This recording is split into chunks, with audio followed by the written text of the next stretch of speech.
a partir do verso 43 até o 45.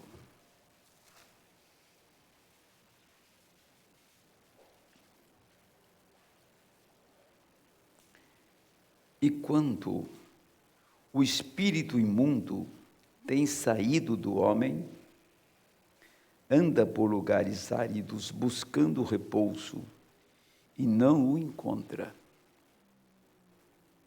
Então diz: voltarei para minha casa, donde saí, e voltando acha desocupada, varrida, adornada. Então vai e leva consigo outros 7 espíritos, piores do que ele. Entrando, habitam ali, e são os últimos atos desse homem, piores do que os primeiros.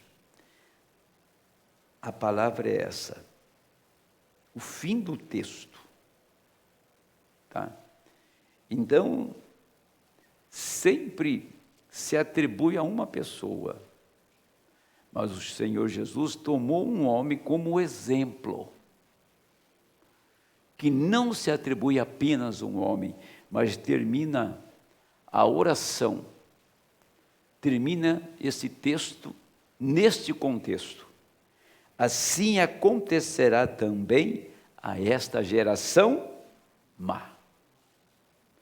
Então ele está falando de geração. Tomando um homem que recebe a palavra, e este ser não encheu do Espírito Santo, ele ficou limpo, ele parou de mentir, parou de beber, fumar, a mulher deixou o cabelo crescer, colocou vestes decentes, mas continuou só com aquilo. É o que aconteceu. Continuou só com aquilo, é o que acontece. E já que aquela casa está limpa, esse telefone é uma maravilha, quebra ele, por favor, se é o da igreja. Se é do vizinho, não quebra, não. Eu não vou pagar telefone de ninguém.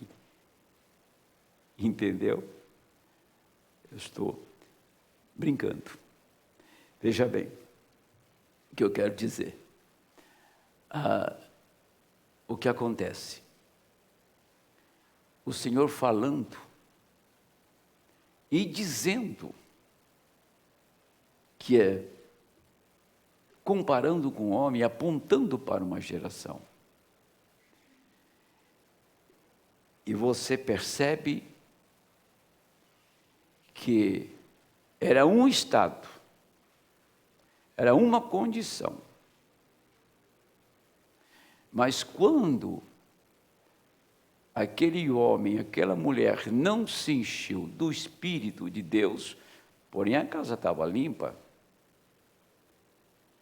e tornou-se coito de demônios, de espíritos, e aqueles demônios voltam, e aquele espírito que saiu faz um convite para mais 7. E vem sobre aquela pessoa, ela fica com 7 demônios mais um. É o que nós acabamos de ler. Ele diz: e assim acontecerá com esta geração.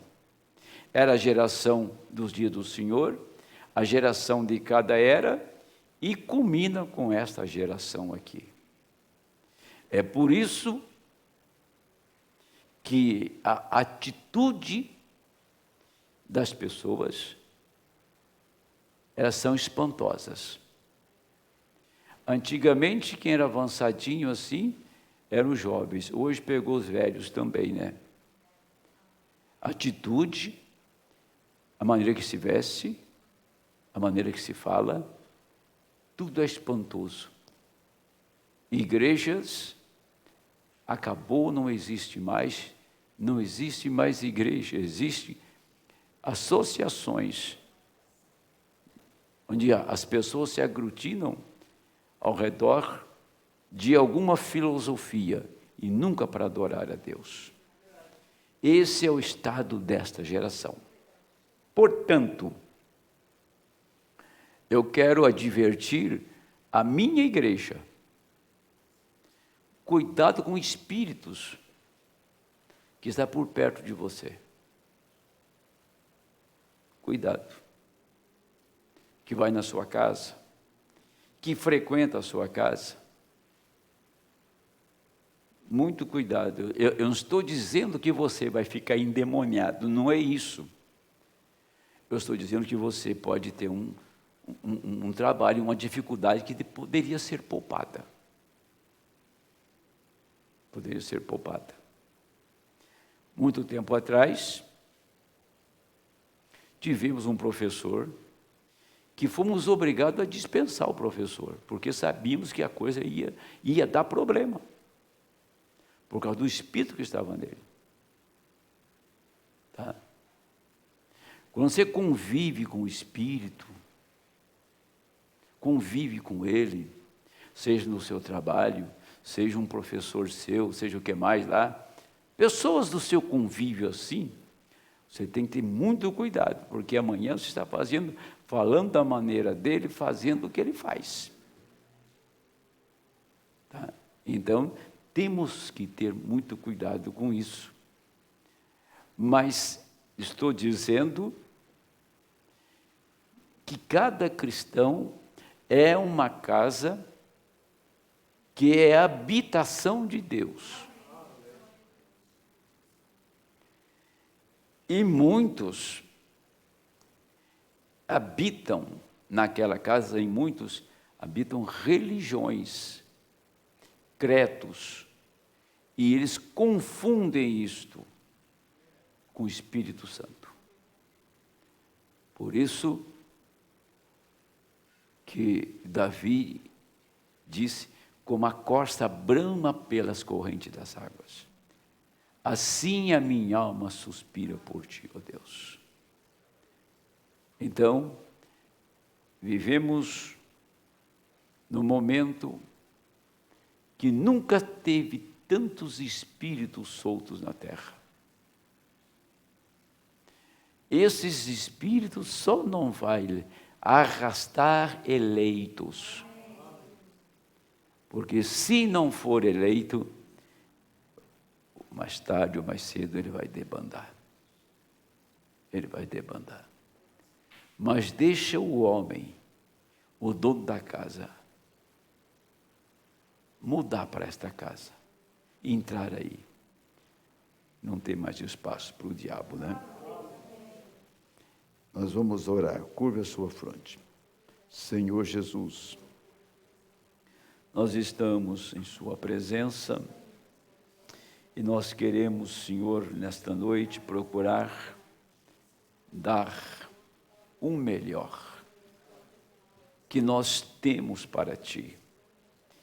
Esperamos, Senhor, nesta noite, que o Espírito do Deus vivo, o mesmo Espírito que um dia levantou Paulo para o serviço na primeira era da igreja, o mesmo Espírito que levantou William Branham para a última era da igreja.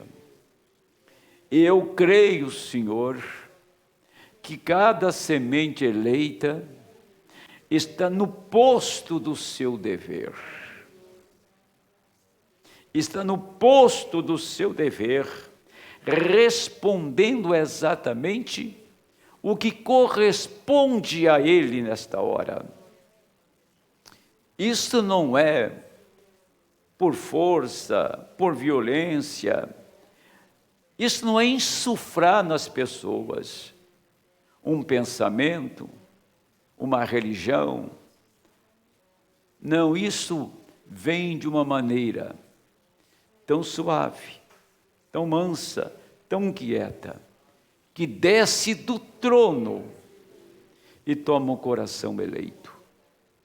E a nossa vida, a partir de então, não nos pertence mais a nós. elas pertencem ao Senhor. Então, quando Cristo entra neste homem, entra nesta mulher, é quando se cumpre o que ele disse. O homem e a mulher tornam-se a imagem de Deus, não no ser físico, mas no ser espiritual.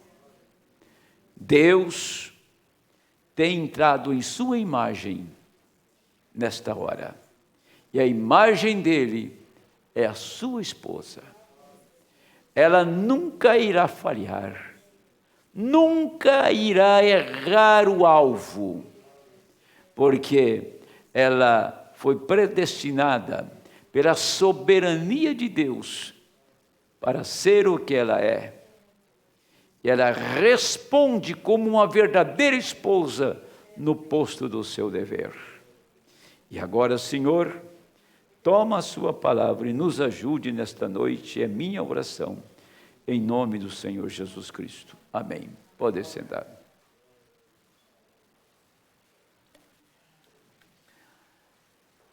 Vamos ler um pouquinho a Bíblia antes de eu conhecer bem no assunto. Leia comigo Apocalipse capítulo 1, verso 4.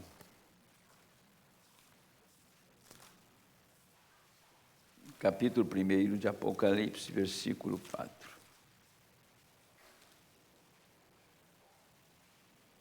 Diz: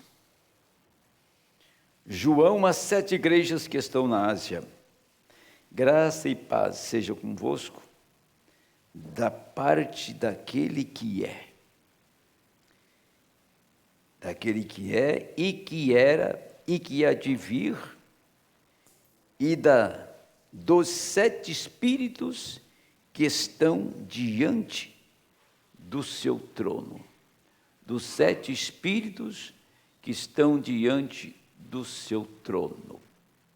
Antes de ler a outra parte, nós vemos isto no ensinamento no livro de Hebreus, o arco-íris com 7 cores. E você vê que João viu o Senhor, cabelo branco, seus pés como latão reluzente, e a sua voz como o som de muitas águas. A visão de João, aqui no 1º capítulo de Apocalipse. 7 Espíritos de Deus, espíritos, como está em Hebreus 1, ministradores. Cada cor correspondia um mensageiro que vinha com o Espírito de Deus para o seu dia, para a sua hora. Para ser bem simples, Lutero foi o mensageiro que trouxe a mensagem de justificação. Era o Espírito de Jesus Cristo, o Espírito de Cristo em Lutero. Lutero era o mensageiro e Deus levantou aquele monge para tirar uma noiva pela mensagem da justificação nos dias de Lutero,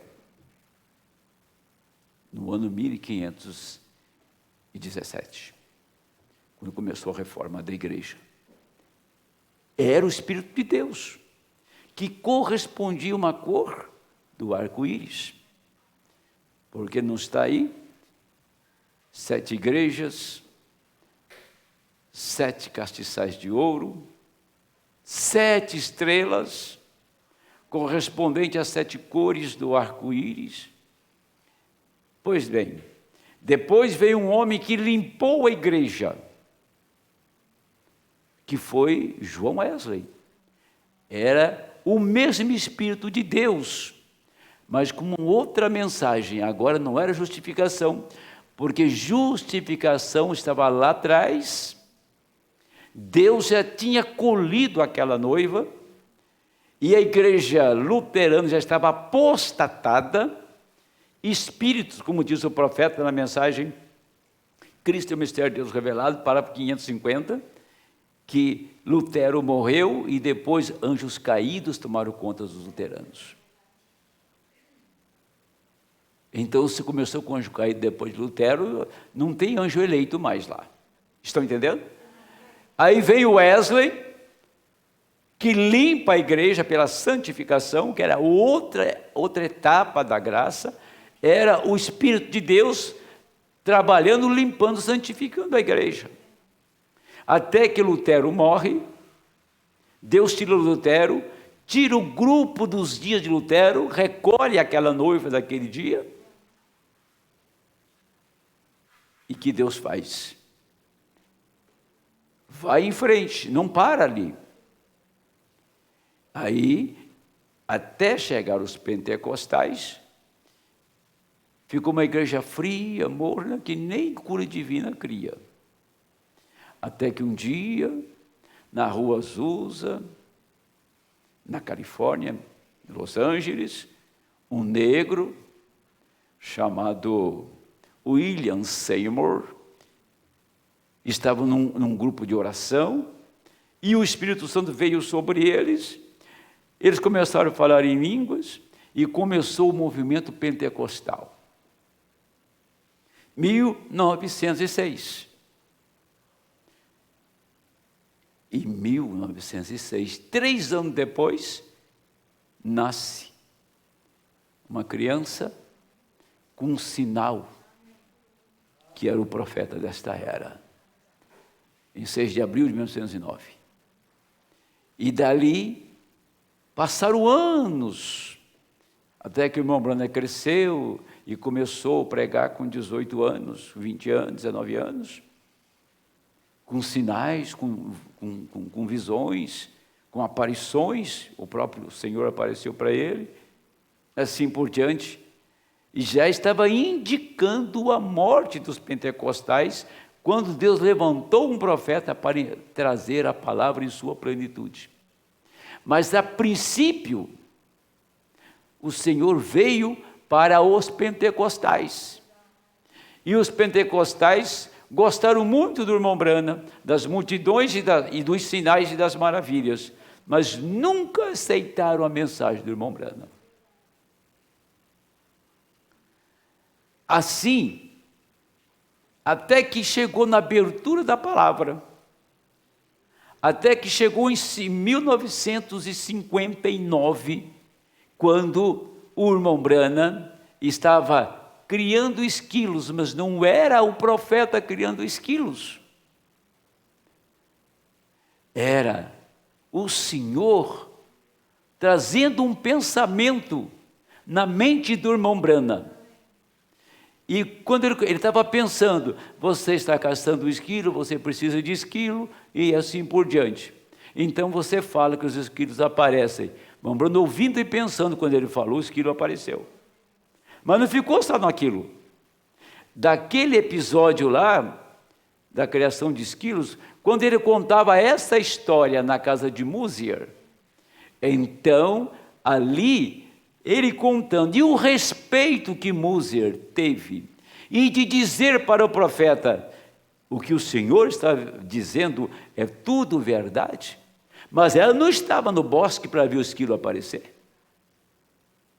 Ela não estava caçando com o irmão Branham, ela estava ouvindo o irmão Branham, mas era o Senhor falando com Musier. E quando ela falou aquilo, o profeta, foi quando ele deu os 2 filhos dela, que eram escarnecedores, e foram salvos naquela noite. Aí estava a palavra se manifestando, tá? Como foi na criação. Adão não criou nada. Adão, quando ele se conheceu como homem, tudo já estava criado. E Deus pôs Adão para administrar o Éden. Então Adão dominava a natureza, ele não tinha dificuldade de fazer o vento mudar o rumo, e nem transportar uma árvore de um lado para o outro, e nem transportar uma montanha. Aquilo para ele era natural, normal, como você vai para casa agora, pega o carro e vai embora. Mas quando o pecado entrou, aí o vento não obedecia a Adão mais, e os animais também não. Então, aí veio o quê? E veio a completa queda do homem, o homem perdeu todo o controle da natureza. Isso foi Adão. Para uma causa, para um propósito, porque sem a queda de Adão não havia redenção. Sem a queda de Adão, nós não seríamos redimidos, pois a queda de Adão levou o Senhor a sacrificar um cordeiro. Então veio o sangue. Adão agora já não falava com Deus. Escute bem isso. Adão já não falava mais com Deus. Como Deus descia e conversava com ele, nos arbustos, no jardim. Todo dia Deus vinha ter companheirismo com Adão. Deus ama o companheirismo. Agora, não é companheirismo da gente aí tomar uma refeição por aí, ou fazer uma festa, uma churrascada. Não, isso é festa. Companheirismo é quando ele entra dentro de ti e caminha com você, fala com você, dorme com você, levanta com você. Ele está sempre contigo. Por isso que o companheirismo só vem através da redenção. E a redenção pelo sangue te dá direito de nascer de novo. Por que muitos não nasceram de novo? Porque ainda estão no processo de ser redimidos, não foram redimidos. Se morresse hoje, iria para o inferno. Mas a eleição está te sustentando, a sua eleição está te segurando, até o momento que você seja coberto pelo sangue, e o Espírito Santo encontra caminho para entrar na sua alma, então você vai ter companheirismo com Ele. Aí você gosta de adorá-lo, você gosta de ouvi-lo, agora você gosta de estar orando, você gosta de estar todo o tempo com Ele, porque agora você ama esse companheirismo com Deus. Sem o novo nascimento, você não tem prazer no companheirismo, você não tem prazer nos cultos, você não tem prazer no jejum, não tem prazer na oração, você não tem prazer em nada. Mas quando você é cheio do Espírito, você ama estar com Ele. Deus descia no jardim todo dia para conversar com Adão na viração do dia, no cair da tarde. Agora, depois do pecado, Deus cobriu, matou o cordeiro, e através do sangue do cordeirinho, que era um animal, Adão tinha acesso a Deus fora do jardim. Mas Deus não vinha mais onde Adão estava, que o pecado os tinha separado. E o sangue manteve Adão, até que viesse o segundo Adão. Entenderam? Até que viesse o segundo Adão. Aí está a redenção, tá? Aí está a maneira que Deus trabalha. O que o Senhor fez de Lutero até o nosso tempo aqui, muitos falam, são 3 etapas. E nós sabemos que são 4, e vamos ler isso daqui a pouco. Porque a terceira etapa te leva à justificação, santificação e o batismo do Espírito Santo. Mas a quarta te leva à adoção. Adoção. Por isso que em 59 foi a palavra falada. Em 63 foi o quê? A revelação, a abertura da palavra. E de 63 para cá é a mensagem pregada a almas encarceradas. Essas 3 etapas passamos por ela, tá? Palavra falada, criação de esquilos, 63, abertura da palavra, tá? E agora é tempo de pregar a almas encarceradas. E a noiva recebe a adoção para ir para casa. Esse é o nosso tempo. Agora, nós lemos aqui sobre os 7 Espíritos de Deus. Agora, quem ministrava, preste muita atenção, para você não achar que eu estou pregando heresia nesta noite. Todos os ministros verdadeiros que saíram de Lutero, tinham que pregar no espírito de Lutero. Ah, mas espírito de Lutero? O espírito de Lutero tinha o espírito de Cristo. Todos os mensageiros verdadeiros que saíram nos dias de Wesley, pregavam no espírito de Wesley. Tá? Porque o espírito de Wesley era o espírito de Deus. Por isso que tem espíritos ministradores no púlpito. Eu não sou um orador. Os pastores da mensagem não são oradores, não tem nem formação para isto.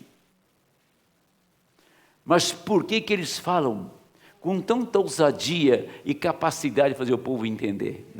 Não é estes homens. É esse espírito que ministra. Agora, quem estava com o irmão Brana? Era Cristo. E o irmão Brana foi o primeiro móreo movido desta geração. Em 2000 anos, o homem que chegou à adoção plena foi o irmão Brana. Porque você não criaria esquilos sem adoção. Você não pararia tempestade na montanha como ele parou sem adoção. Então ele chegou ao pleno amadurecimento. Tudo que Deus fez através do ministério do irmão Brana e na vida do irmão Brana, ele fará com cada eleito. Não vai ser diferente. Deus não dá, disse Paulo, Deus não dá o Espírito por medida. É dar uma medida para mim, outra medida para você. Não, Deus não faz isso. Ele não dá o Espírito por medida. O que ele fez com o irmão Brana, ele fará com a noiva. O Espírito que estava no irmão Brana tem que estar nos seus ministros e tem que estar na igreja hoje. Tá? Aquele mesmo Espírito que estava em irmão Brana tem que estar ministrando para a noiva agora, ministrando nela, porque é o único povo que foi predestinado para não passar pelo processo da morte. Eu estava pensando em morte esses dias, falei, se eu morrer, eu vou ter saudade da minha igrejinha.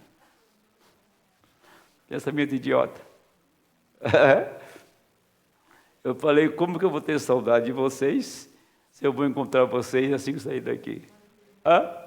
Assim que você sair daqui, você vai encontrar com os irmãos lá, não com a Marta ali, com a máscara na cara lá, e de cabelo grisalho, né? E já passando da meia-idade. Não é essa pessoa. Vou encontrar com esta pessoa do outro lado, novinha. Então esta congregação que está nesta noite, ouvindo a palavra, deste lado aqui, todos estão do lado de lá. E aqueles que passam para lá antes do rapto, vai estar lá com eles. Então não haverá saudade e nem tempo de espera, porque estaremos juntos sempre lá do outro lado. Agora, se você partisse daqui e ficasse lá, olha, deixei lá, pessoas queridas lá, quando que eles vão vir para cá, né? Mas a sua teofania está lá. E quando você passar para lá, você estará com esses irmãos lá. Lá não haverá saudade. Lá não haverá sentimentos. Oh, e o meu filho, esquece isso, lá tem uma família. A família real é a família de Deus. Você foi gerado pelo Pai Celestial. O sangue de Jesus Cristo te gerou. O sangue do seu Pai, a hemoglobina do seu Pai te trouxe ao mundo. E o sangue de Jeová nos trouxe aqui. Não para esta vida decadente, mas para aquela vida que está do outro lado. Amém. Agora Apocalipse 10. E vi outro anjo forte que descia do céu, vestido de uma nuvem, e por cima da sua cabeça estava o arco celeste. E o seu rosto era como o sol, e os seus pés como colunas de fogo. É este anjo que apareceu no monte pôr do sol, naquela nuvem. O que tinha na cabeça dele? Um arco celeste. Aí está mostrando que Cristo veio com todos estes atributos. Quando ele surge, é bom a gente enfatizar isto no parágrafo 47 da mensagem A Brecha. O profeta disse que o Senhor não abriria os mistérios dos 7 selos dentro das eras. Por que Deus não faria isso? Porque as eras foram dispensações passadas. Então, assim que as eras terminam, entra uma outra dispensação. O que é uma dispensação? É quando Deus reúne um povo. Cada era foi uma dispensação, tivemos 7 dispensações, e cada era foi dispensada a oportunidade para as pessoas vir a Cristo.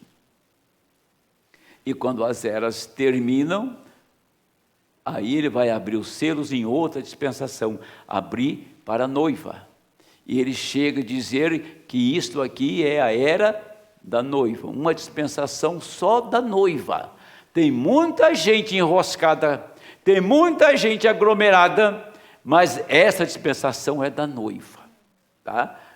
Ela recebe a palavra, ela recebe os mistérios, ela é cheia do Espírito Santo, ela é completamente separada. Agora, esse arco celeste estava por cima da sua cabeça. Agora você está vendo, não era mais o arco-íris horizontal. O arco-íris de Noé era horizontal. Por que horizontal? Porque começava no céu e se colocava na terra. Este arco celeste veio ao redor de sua cabeça, tá? Quer dizer, a redenção fechou.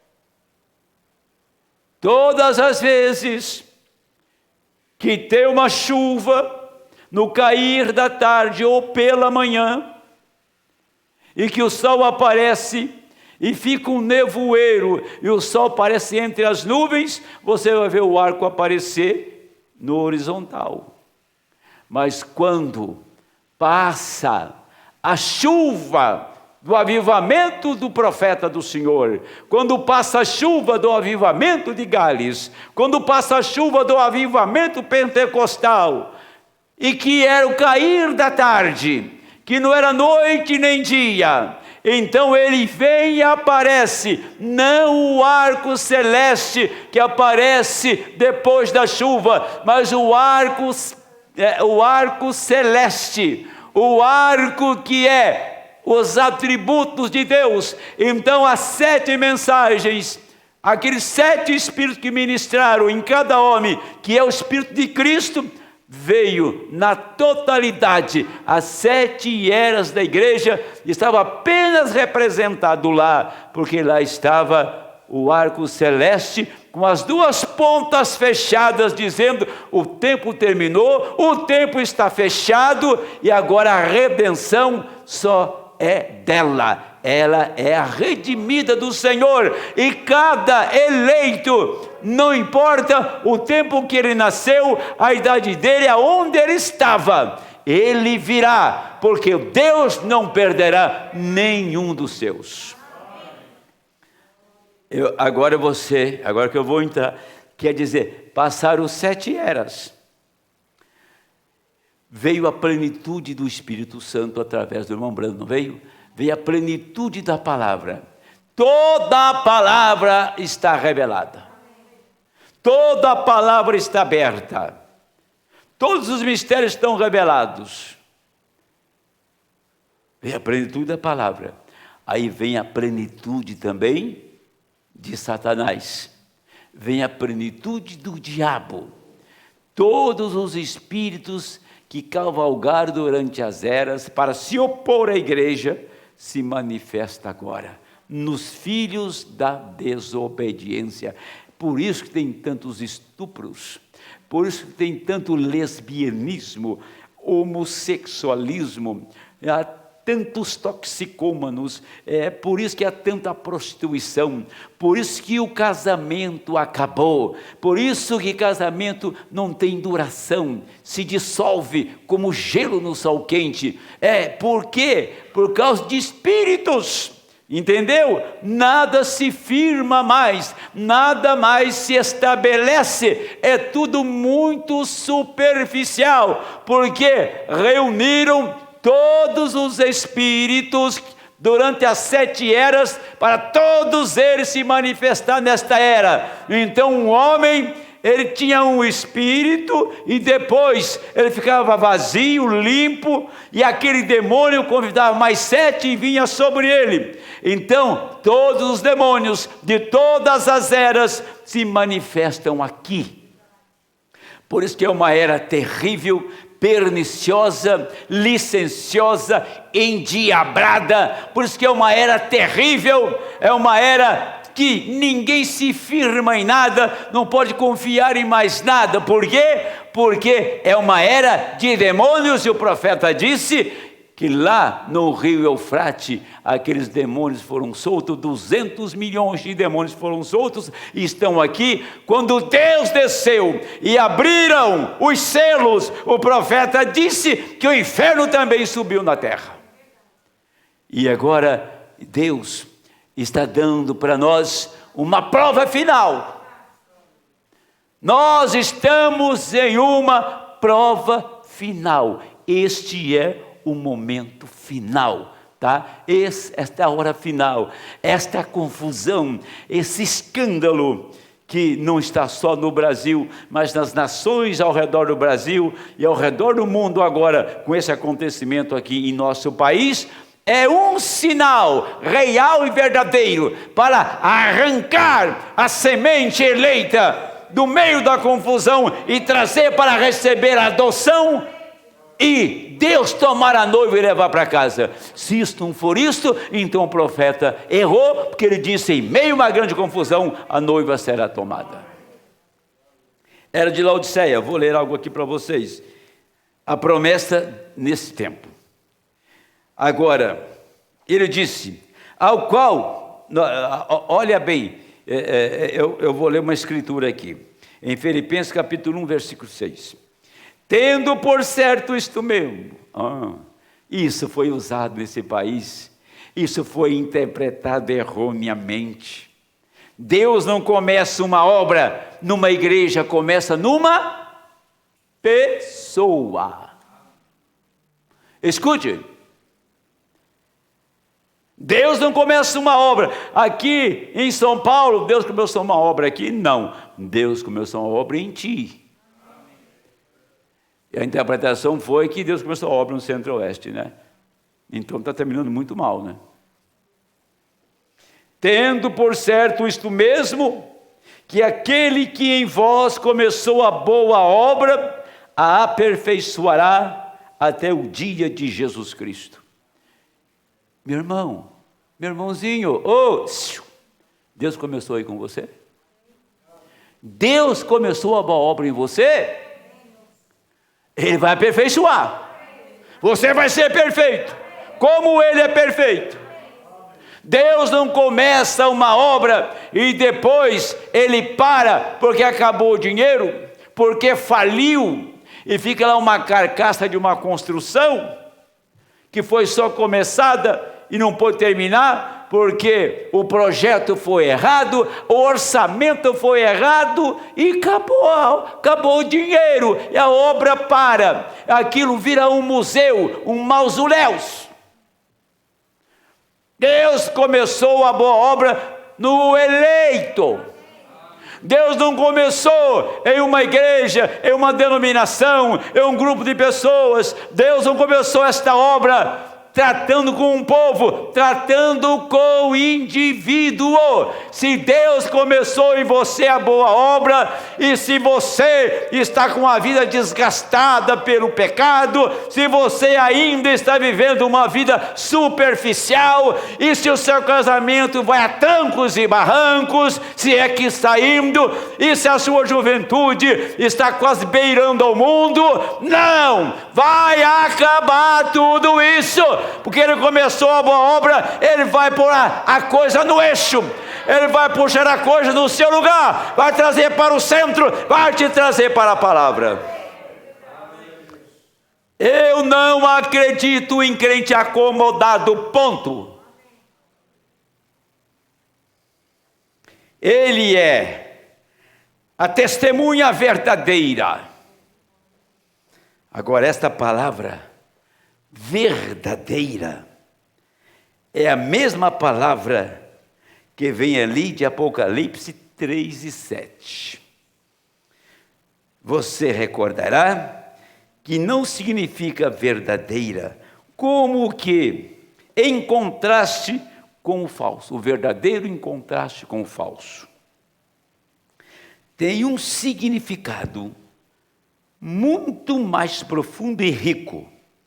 Esta palavra expressa realização perfeita. Esta palavra expressa realização perfeita. Eu nunca chegaria em lugar nenhum. Eu nunca venceria a cachaça.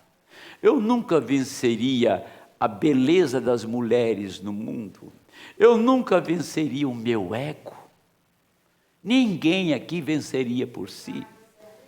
Por mais que você tenha uma natureza forte e você tenha uma personalidade muito definida, você não vence, meu amigo. Você é carne, você apodrece, você vai ao léu, você vai se exaurir por aí, desaparecer.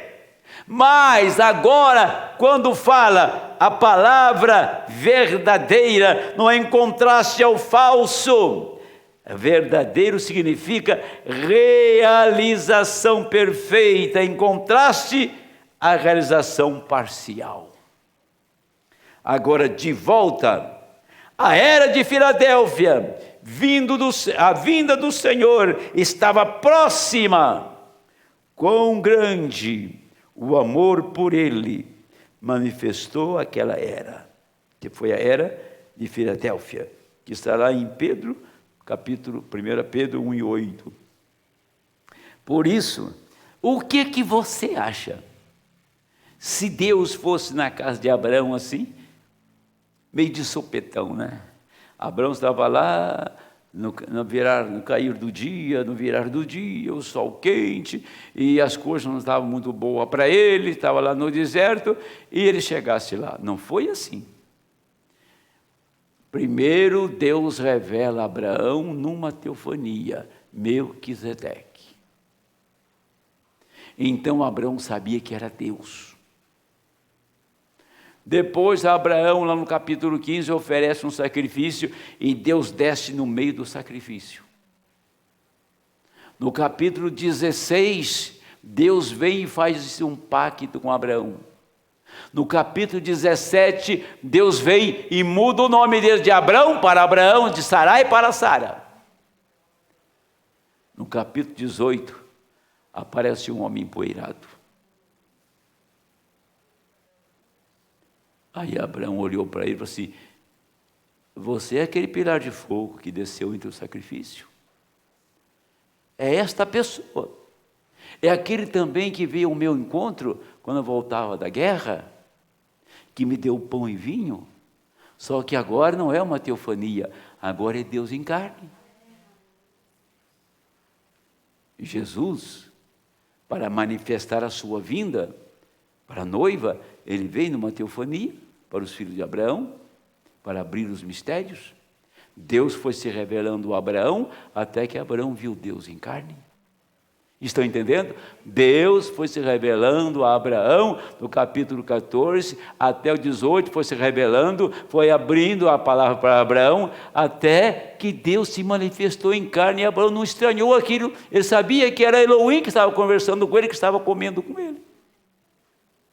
Deus veio revelando a você, passo a passo,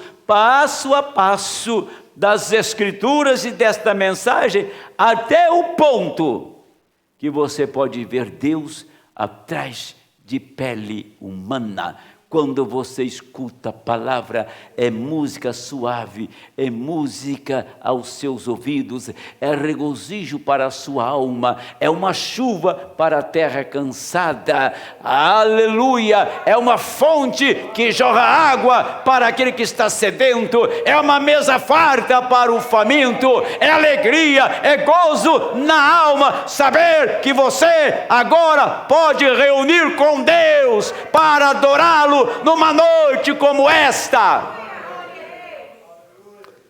Eu sou doido, e deixa eu sozinho com a minha doidice, deixa eu sozinho com a minha loucura, porque eu posso ver Deus nesta igreja.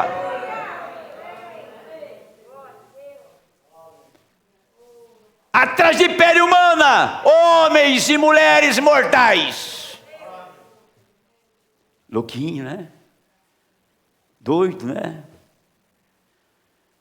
Queria que Deus abrisse os olhos dessa igreja só um minuto, só um segundo. Tá? Só um segundo.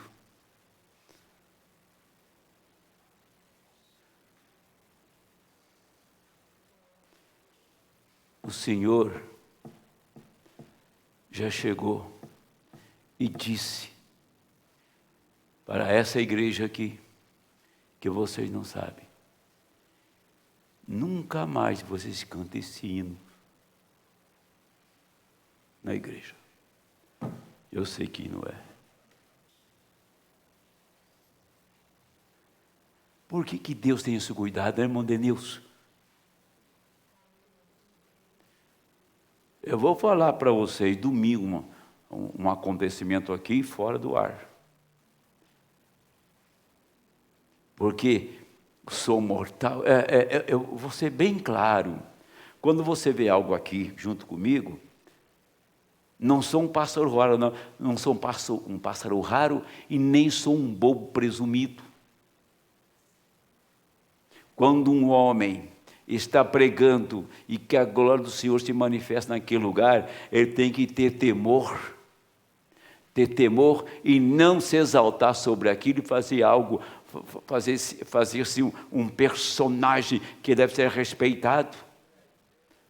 Isso não existe. É por isso que pessoas, quando veem, eu falo, guarde para você e fale só para mim. Não quero propaganda disto. Não quero propaganda, porque isto é o Senhor Jesus que está sendo exaltado, glorificado, adorado. Não é essa carcaça que está aqui, não. Tem nada a ver. Se Deus se afastar de mim, eu não faço nada nesse lugar aqui. Se prego o que prego, não sou eu, é Ele. Se coisas acontecem, esquece essa figura humana que está aqui. Eu conheço o que está no meu coração. E Deus sabe o quanto eu amo esta igreja. O quanto eu me devoto e dedico a ela. Porque eu sei que esta igreja não é uma igreja formal, fria e nem feito de serragem. São almas que o Senhor comprou lá no Calvário com o seu sangue, com aquele sacrifício. E isso deve ser reconhecido e honrado quando o homem toma esse lugar. E não achar que a igreja tem que ser uma cativinha dele, né? uma bobinha dele, fazer o que ele... Sabe que ele é pastor? Pastor, é o ofício que está no homem, o resto é a carcaça. O resto é a carcaça. Eu vou chegar lá. Deixa eu continuar aqui. Ao qual não havendo visto a mais. Agora é Paulo que está falando. Ao qual não havendo visto a mais. Você ama o Senhor? No qual não o vendo agora, mas crendo, vos alegrais com o regozijo inefável e glorioso. Nós regozijamos juntamente com eles. Nós não o temos visto, porém o temos sentido. Nós o conhecemos agora, tanto quanto nossos limitados sentidos nos permitem. Porém, um dia será face a face. Eu lembro de Buddy Robinson. Ele disse para o irmão Branham, quando eu chegar lá, eu não quero ver anjo, nem arcanjo, nem querubins, nem serafins. Eu quero que o Senhor me permita olhar para a face dele 1000 anos, para contemplar a sua beleza. Então Buddy Robinson, ele tinha uma ideia da glória do Senhor. Eu quero ficar 1 milênio, 1000 anos olhando para a beleza da sua formosura, para a glória do Senhor, quero contemplar a sua face. E agora ele vem e puxa um véu, e põe um nome neste véu.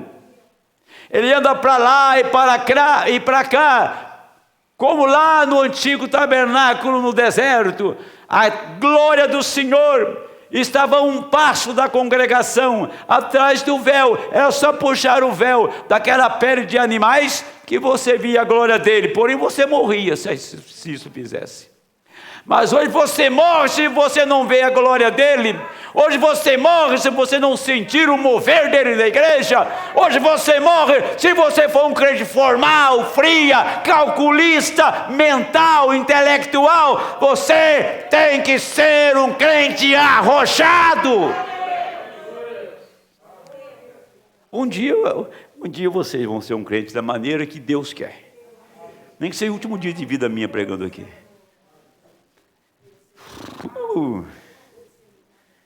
Deixa eu gritar um pouco. Se eu não gritar um pouco, me extravasar o que está dentro de mim. A realização parcial será feita, realização perfeita, realização completa. Temos estado olhando através de um espelho escuro, porém muito logo será face a face. Temos estado caminhando de glória a glória, porém muito logo será diretamente na glória. Em sua glória brilharemos, seremos semelhantes a Ele, maravilhosamente como Ele, Jesus, nosso divino Salvador. Não é maravilhoso? Somos completos nele. Isto é correto. Ele não nos mente quanto a isso, mas um dia seremos mudados nos átomos. Nós nos vestiremos de imortalidade. Seremos absorvidos em vida. Então experimentaremos a realização perfeita. Ele é fiel e verdade. Ele é fiel e verdadeira testemunha. Vou terminar aqui. Agora, meditem naquela palavra, testemunha. Bem, esta palavra é aquela na qual nós obtemos a palavra mártir. A Bíblia fala de Estevão e Antipas e outros como mártires. Foram santo e testemunha disso. O Espírito dá testemunho disto. O mundo odiava a Jesus.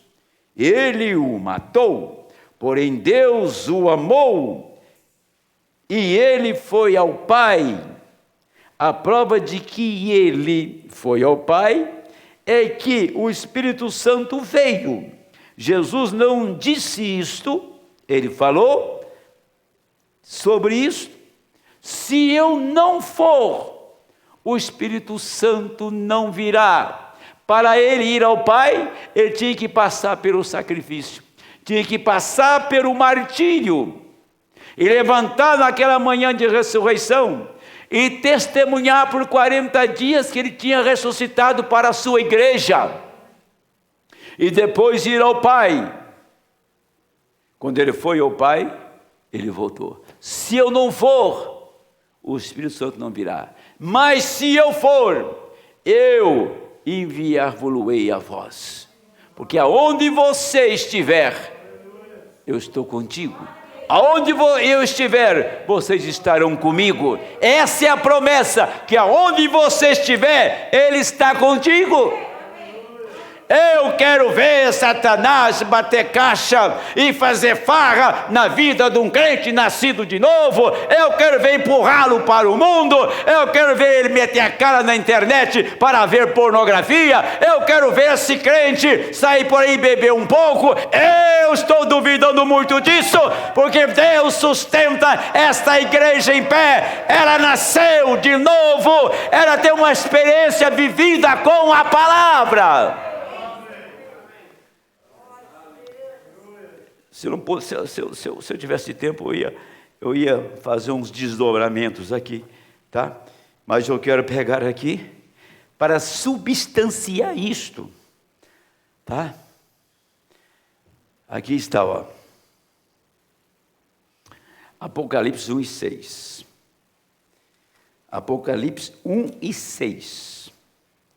Que diz: e nos fez reis e sacerdotes para Deus e seu Pai. A Ele glória e poder para todo sempre. Amém. Então, Ele te fez reis e sacerdote. Tem alguma coroa na minha cabeça aqui, ô diácono André? Para ser rei tem que ter coroa. Você está me vendo vestido aqui com uma estola sacerdotal e com um cinto ao meu redor? Também não. Rei, aonde você é rei? Você reina sobre o diabo, você reina sobre o pecado, você reina contra o seu ego, você reina contra as modas do mundo, você está reinando e dominando todas as coisas. A noiva tem domínio de tudo. Reinar sobre o pecado é viver na glória. O pecado é uma página virada. Se ele é uma página virada, a morte também é, porque o salário do pecado é a morte. E por que ele é sacerdote? Porque você para e faz uma oração, e você vê Deus descer e consumir sua oração. Acabou a farra lá, irmão Silvio? Então aí está um testemunho. Aí está. Esse é sacerdote que para na brecha, que ora. E você já viu sacerdote sem sangue? Onde está o sangue desse sacerdote que é a igreja? É o Espírito Santo. O sangue de Cristo entrou em você pelo Espírito Santo. Sem o sangue derramado na cruz, não liberaria o Espírito para nós. E quando o Espírito veio em nós, Ele nos cobriu com o seu sangue, que é o Espírito Santo. E você passa a ser sacerdote, e a sua oração é ouvida, e Satanás tem que parar. Esta oração é um breque, é um muro, que não deixa Satanás avançar. Se você está aqui nesta noite, porque tem orações, se você está aqui nesta noite, porque Deus te chamou, há muitos que passaram por aqui e não estão mais aqui e nem irão voltar, porque não são filhos da luz, não são filhos desta hora, não são filhos do dia. Mas se aqui você tem se mantido, não é você que fez a coisa, Deus tem feito isso e tem te sustentado. Amém. Vai lá fora e pega um trapo velho lá e traz para dentro da igreja. Se for eleito, você vai ver só que vai ser limpo aquilo, vai passar por um processo químico, não? De limpeza, vai passar pelo sangue de Cristo, vai passar pelos ensinamentos, vai passar pelas escrituras e vai sair do outro lado uma página nova. Assim Deus te fez uma página nova, não fez? Você é uma página nova? Virada? Pois é, nos fez reis e sacerdotes. E eu quero que vocês notem uma coisa. Por que Deus deu uma porção muito maior do Espírito para esta igreja noiva? Você já viu algum crente revelado desmoronar por aí? Já viu a casa dele ruir? A casa dele tem fundação, tem fundamento. Pega um projeto, o Morlindo que está ali é pedreiro, pega um projeto e eu olho, que casa bonita, muito boa a cor, a pintura aqui, o arquiteto caprichou nesta casa. E aí você olha, uma casa bonita, mas onde está o alicerce desta casa? Onde está o fundamento desta casa, a fundação dela? Posso fazer essa casa, mas olha, ela é muito bonita, mas ela vai cair. Ela vai cair porque não tem fundação. É construir e ela desmoronar. Então, quando você começou na vida cristã, você começou com uma fundação. Você começou com uma fundação. Você começou buscando companheirismo com Deus. Você buscou a verdade.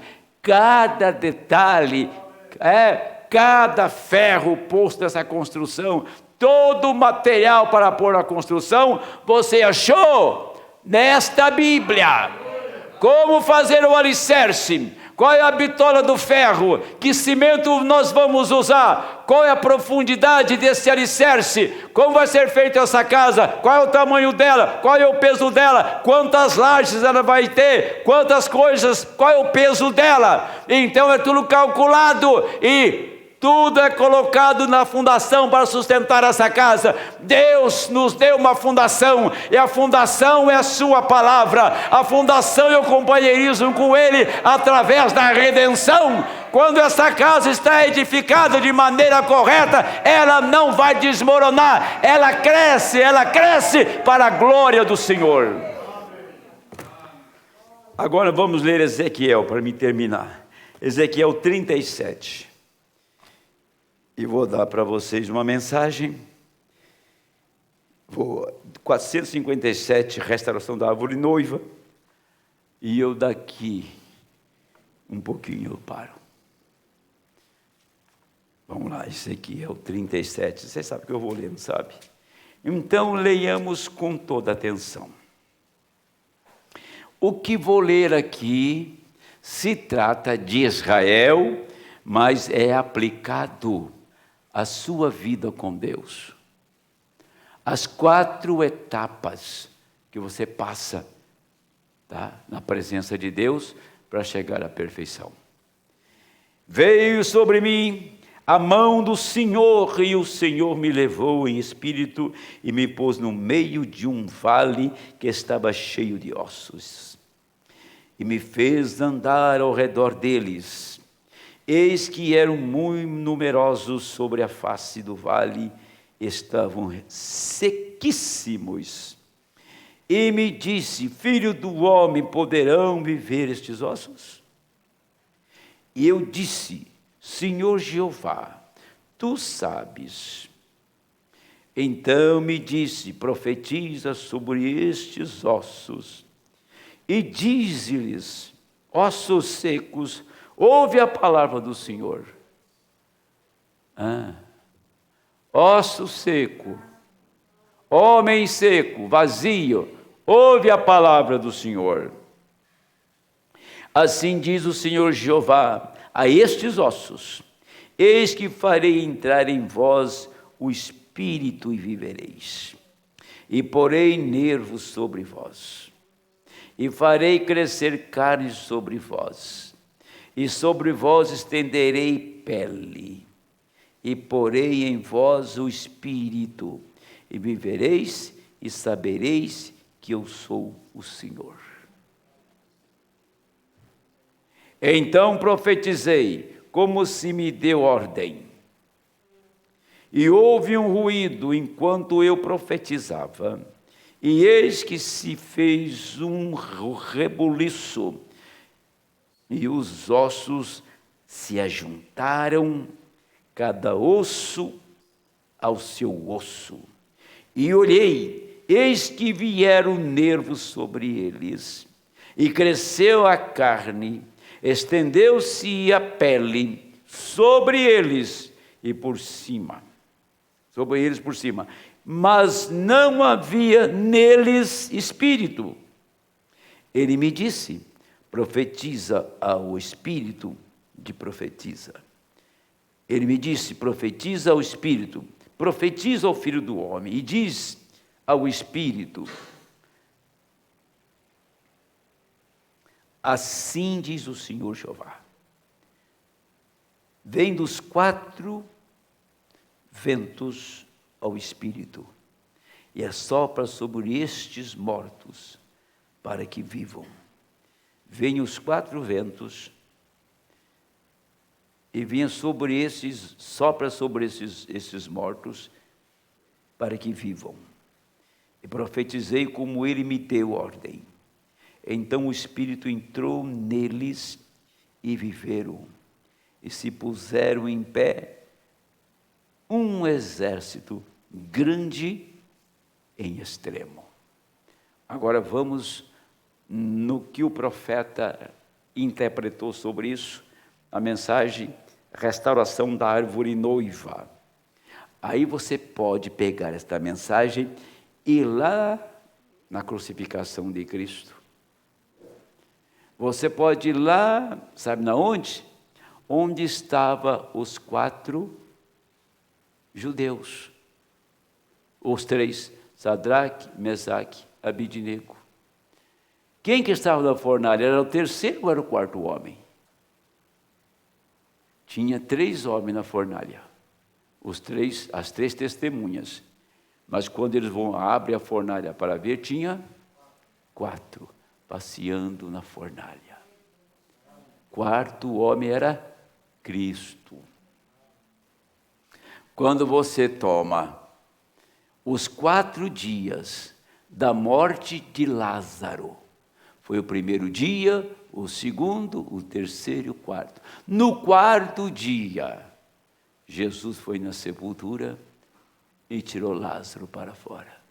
Será que isso está na Bíblia para contar uma história de proeza dos 3 judeus na Babilônia, Sadraque, Mesaque e Abidnego? Será que isso está na história para ver a proeza de Jesus, tirar um homem 4 dias, estava morto na sepultura? Ou esses 4 dias têm algo a respeito à noiva, com respeito a nós? Por isso que nós falamos com segurança que esse é o tempo do arrebatamento, e tem gente babando numa corda. Profetiza, filho do homem, pode esses ossos viver? Eu gostaria que se tivéssemos tempo. Temos isto anotado aqui, mas eu eu tenho que pular. Profetiza, pode esses ossos viver? Nem as 4 etapas tem aquelas 4 etapas daquela igreja. Quais as 4 etapas dos ossos secos ossos viver, tem as 4 etapas daquela igreja. Quais as 4 etapas? Disse Ezequiel que vem, mas a vida somente vem não quando os nervos estavam neles, mas quando o vento soprou sobre eles. Foi aí quando isto voltou. Aquela 4ª mensagem da vida foi trazida de volta. E eu restaurarei, disse o Senhor. Agora, a 4ª luz é para vir através e trazer os mesmos sinais. Justificação trouxe de volta a semente, santificação trouxe de volta a casca, a doutrina da santidade. Que casca é doutrina que protege a árvore. O que trouxe de volta as folhas pentecostais. O que é isto? Pentecostais, folhas, batem palmas, alegram-se, regozijam-se, pentecostais. O 4º foi a palavra, ela mesma. A palavra feito carne, fruto do sinal da ressurreição que Cristo teve finalmente, depois que a justificação foi plantada, a santificação foi plantada, e o batismo do Espírito Santo. Assim, então, as organizações morreram, e Cristo tem outra vez se centralizado no topo da pirâmide. Então, as 4 etapas, vocês percebem que veio Lutero, veio Wesley e vieram os pentecostais, tá? Então, Lutero, Wesley e quem? Os pentecostais. Se faz 3 etapas. Mas tinha que vir uma 4ª etapa, que era a palavra. Quando a palavra veio no topo da pirâmide e a voz clamou. E aqueles ossos então levantaram. Tinha carne, tinha nervo, tinha pele. E o vento soprou, a vida entrou neles e tornou-se um grande exército. Aqui está ela é o grande exército de Deus na terra. Amém. Vamos ficar em pé que eu vou terminar. Eu tenho que terminar com isso aqui. Esse velho pedaço de barro um dia, você se desintegrará, mas há algo dentro desse pequeno pedaço de barro que está tentando sair, tentando se libertar. Oh, o que é isso? É o pequeno pássaro chamado alma. Sua alma está numa gaiola, chamado corpo. A sua alma está numa gaiola, esperando a hora da porta abrir para ela voar. Esse corpo não foi feito para abrigar a sua alma. Ela está aqui, esta alma está aqui, dentro desse corpo, para um testemunho que você é capaz de vencer Satanás nesta carne. Que você é capaz de viver a vida cristã nessa carne, que você é capaz de estar redimido nessa carne, nesse corpo do pecado. Por isso mesmo que essa alma está aqui redimida, prontinha para ir para casa. Ele disse, é o pequeno passo chamado alma, e a única forma pela qual ele pode se libertar numa manhã, o barro se quebrará, e nós nos soltaremos e ressuscitaremos, e sempre agarrados no prêmio eterno, onde a alma vai se encontrar com seu amante, lá do outro lado, com os 2 braços estendidos. A única coisa que te segura aqui é o pequeno, velho punhado de barro destroçado. É isso. E a única forma que Deus pode pregar o Evangelho hoje é através desse pedaço de barro. Como Deus é bom, como Ele é maravilhoso.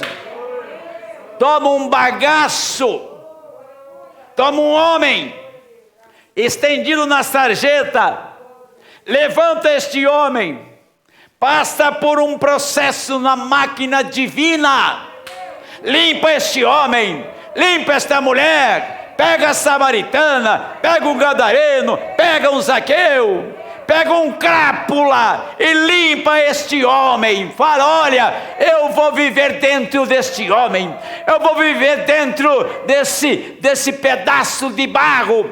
Ele vai ser a minha testemunha aí na terra. Ele vai parar tempestade, ele vai abrir o mar, ele vai abrir a sepultura, ele vai falar a palavra. Amém. Aqui está uma igreja na hora dela manifestar a plenitude da palavra, falar a palavra, manifestar a palavra. Aleluia! Está na hora, não é para o aniversário do fulano de tal, daqui a 2 anos, daqui a 1 ano, não, é hoje, é agora. Meu Deus, como que eu faço para esse povo entender que é hora?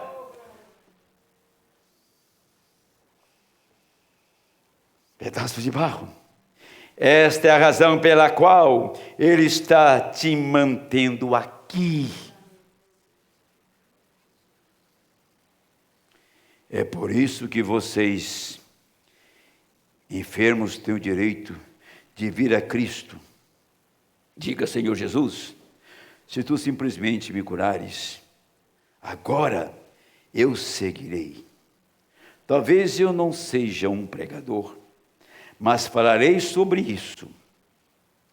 Farei tudo o que puder. Tu és a videira. A videira.